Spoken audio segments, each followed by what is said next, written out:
Today on ParaTokyo 2020, Keely Shaw looks to pedal her way to Canada's first medal of the Games. We also head to the pool, where Aurelie Rivard looks to repeat a podium finish in a 50-meter freestyle. And the Canadian women's wheelchair basketball team takes on Great Britain as they look to open their tournament on a strong note. Tuesday saw the opening ceremonies for the Tokyo Games with 163 countries participating and more than 4,400 athletes, a Paralympic record. Para-judo athlete Priscilla Gagne, the flag bearer for Team Canada, she is taking part in her second Paralympic Games after a 5th place finish in Rio. The Sarnia, Ontario native holds 5 medals in international competitions such as the Para-Pan Am Games, World Championships, and Pan American Championships. Hello and welcome to Centennial College's 2020 Paralympic Games. I'm Peter Brojanov, and sitting next to me is Kyle Marshall. We had some great stories already on day one. Kyle, especially for Canadian athletes. Yeah, Peter, it was a good first day. Canada has already medaled twice, and the women's wheelchair basketball team opened up with a dominant win in their preliminary round matchup against the United Kingdom. Decorated Paralympic swimmer Aurelie Rivard has already 5 Olympic medals to her name, winning gold in the 50-meter freestyle S10 event in 2016. But after the COVID-19 pandemic delayed the Games more than a year, her approach had to be modified. Centennial's Brett Honeysett has more on her mindset coming into Tokyo. Aurelie Rivard, the 25-year-old Canadian Paralympian with enough hardware to fill up the Olympic-sized swimming pool she routinely dominates the competition in, enters this year's Games in a spot she has never been before, as defending champion. However, that does not present her biggest challenges here. Rather, is a challenge caused by the COVID-19 pandemic that has affected her training, her competition, and her preparation for this Games. Unable to swim competitively since December 2020, she'll enter Tokyo not knowing where she stands in regard to the competition. However, this has not broken her spirits. She has regained that underdog mentality that had made her so successful 5 years ago in Rio. That, and with the support of her country and teammates behind her, is sure to make her successful in this year's Games, and further etch her name into the pantheon of Canadian athletes, up there with the Warners, the DeGrasses, the Alexiaks. For Centennial Sports, Brett Honeysett. Without making you wait any longer, let's get to the highlights. Reigning gold medalist Aurelie Rivard looking to defend her title in the 50-meter freestyle. This one happens fast, folks. Rivard can't catch the leaders, but she just gets on the podium with a bronze medal, her 6th medal of her Paralympic career. The veteran Canadian Paralympian has a stellar resume. As you can see, she holds 3 golds at Rio. She has a chance to acquire 2 more, the 100-meter freestyle on Saturday and the 400-meter freestyle on September 1st. Paracycling was Canada's most successful event at the Rio Games in 2016, bringing home 9 medals. And the 2020 team is hoping to build off of that success early and secure Canada's first medal of the Games. Keely Shaw, the 27-year-old from Mydale, Saskatchewan, in the velodrome. She's going for bronze in the women's C4 3,000-meter individual pursuit, looking to secure her 6th career Paralympic medal and Canada's first in Tokyo. She struggles slightly out of the gate and finds herself nearly a full second behind the Australian Meg Lemon at the 250-meter mark. Jumping ahead, Shaw finds her rhythm, takes the lead, and is reluctant to give it up. Looking dominant and determined around the corner. Both cyclists looking to leave it all on the hardwood heading into the bell lap. Up by close to 2 seconds and only continuing to extend that lead as she finishes strong. Shaw putting an exclamation point on this race as she seals the deal on Canada's first medal of the Games. Even though it wasn't her first time on the podium, the journey leading up made it just as special. Does she have it? She will come down. We will wait for it. And it will be bronze to Canada. I have so many emotions going through me right now. I can't even pinpoint what it is because it's been 5 years in the making. This is everything that the entire team has been dreaming of.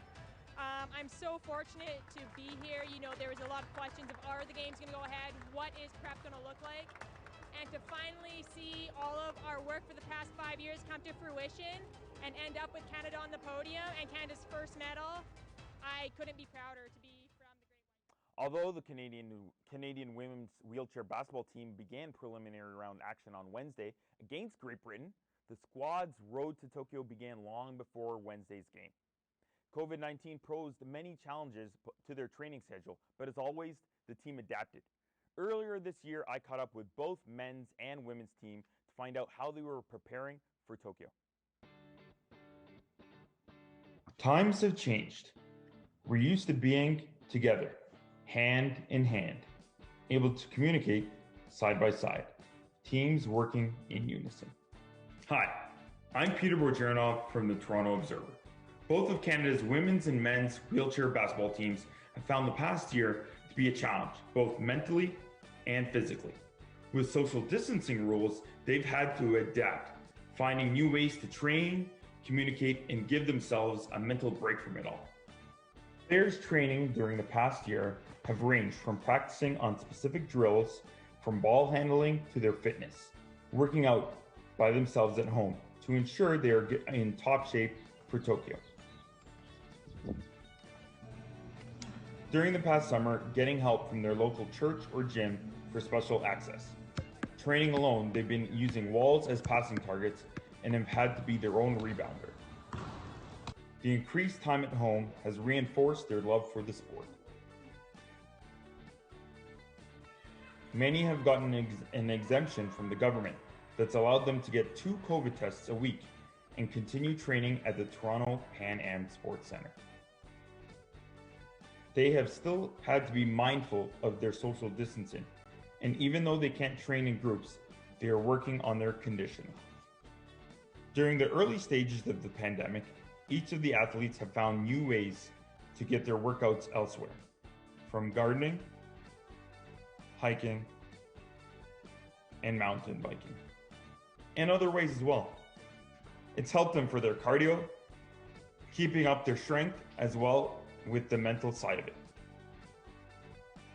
Coach Matteo Ferriani of the men's have said they've been able to get 7 players together to train and become more in tune, which should be an advantage over most of the other countries who haven't been able to get any of the players together.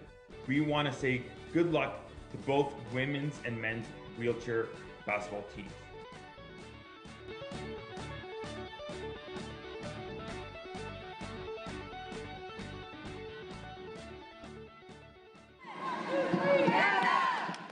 I wonder how that guy looks like without a hat and a beard. After having already gotten to know some of the ball teammates, I know how much they've had to endure. Let's see how Aurelie Lalonde and the women fared. In preliminary wheelchair basketball action, Canada taking on Great Britain. Pick it up in the 4th quarter. Kathleen Danault with the ball throws one up from deep. Good for 3 points. Canada leads 65-52. Danault finished with 32 points. Final 30 seconds. Now, Elodie Tessier on the perimeter. Now feeds off to Rosalie down low off the board and in. Canada pads the lead. That would be the final bucket of the game. Canada breezes by Great Britain 73-54. You can see there red and white had a solid shooting percentage, and Kathleen was great with 20 boards and 11 helpers. The Canadian athletes have started their pursuit for glory in Tokyo, but amid the unrest in Afghanistan, only one athlete will be competing at the Games, and he's on the refugee team. Here's Yara El-Shaburi with the full story. The refugee Paralympic team entered the opening ceremony led by Abbas Karimi. He will be the only Afghan in this year's Paralympics after the Taliban's takeover in Afghanistan prevented 2 Afghan Paralympians from traveling to Tokyo. Taekwondo athlete Zakia Kudati and discus thrower Hossein Rasouli were safely evacuated out of the country yesterday. Before leaving the country, Kudati, who was set to become the first woman to represent Afghanistan at the Paralympics, appealed for help in her attempt to leave Kabul and revive her dream of competing. من به عنوان زنی که عضویت تیم ملی پاراتکواندوی زنان افغانستان دارم با تمام سختی‌هایی که کشیدم فعلا در خانه زندانی میباشم و حتی نمیتونم در 4 قدمی از این خانه بیرون شوم و من خواهش میکنم از شما و از تمام زنان جهان، از مدافع زنان، از تمام سازمان ملل که نذارن حق یک شهروند افغان در بخش معلولین، در بخشی که خود از این همی که ما خود از این وضعیت رشد دادیم، در این وضعیت رساندیم، گپی کمی نیست، بسیار سختی کشیدیم. پس ما تلاش ما نمیخوایم بی نتیجه باشه، برای ما کمک کنیم. Previously under the Taliban, Afghanistan barely had a presence in international athletic competition, especially when it came to female athletes. Afghanistan Paralympic Committee Chief Arian Siddiqui tells the press that he expects a similar dynamic for the future. The future was bleak, especially for female, for the Paralympians in Afghanistan. The Paralympic sport wasn't heard during the Taliban era, as far as I'm aware. But looking forward in the future, I don't think it will look any better because we have struggled throughout the 2 decades to get where we are. But now we are back in the square one. I don't think that the Taliban will have the leadership capacity and to run the country, to govern the country, especially for the sports, because we don't know which male sport will be allowed, which female sports will be allowed, whether female will be allowed at all. So the future is looking bleak as it stands. Despite the two athletes escaping, IPC spokesman Craig Spence said that the situation hasn't changed regarding whether they will be able to compete. He continued saying, "Our priority at the moment is not to focus on sport. It's their health and well-being, and we're working with relevant people to ensure that. What's important is that they're safe, and they are." Man, we had a pretty good day on day one for the medals, Kyle. Yeah, it was a great day. Let's check out the standings here.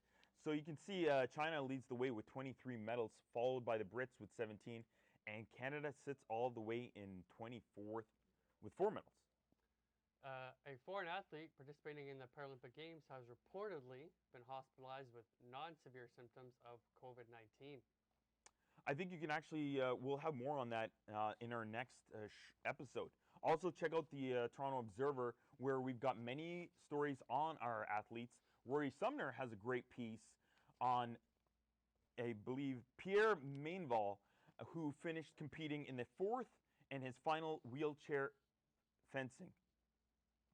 And that show one wrapped up, Kyle. Thank you for joining us.